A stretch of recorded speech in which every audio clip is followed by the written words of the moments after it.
வாழ்க வாழ்க வாழ்க என்று ஒரு தொடக்கம். அடுத்தது வெல்க வெல்க வெல்க, அடுத்து போற்றி போற்றி போற்றி என்று 3 ஒரு அமைப்பு தொடங்கும் போது இருக்கிறது. நீங்க அதை நன்கு உற்று நோக்கினால் 6 முறை வாழ்க, 5 முறை வெல்க, 8 முறை போற்றின்னு சொல்லியிருக்கிறார். இந்த 6, 5, 8 திருவாசகம் 658 பாட்டு.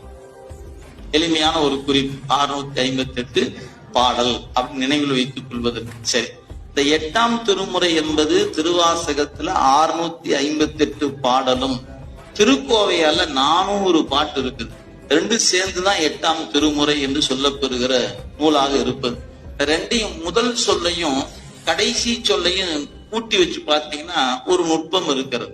இதுல முதல் சொல் நமச்சிவாய வாழ்க என்று தொடங்குறார். அந்த நூல்ல கடைசி பாட்டு, அந்த திருக்கோவையார் என்ற நூல்ல கடைசி பாட்டுல கடைசி சொல் என்னன்னு பார்த்தீங்கன்னா ஊதியமே என்று முடிக்கிறார். இந்த 2ஐயும் இணைத்து பாருங்க, நமச்சிவாய ஊதியமே.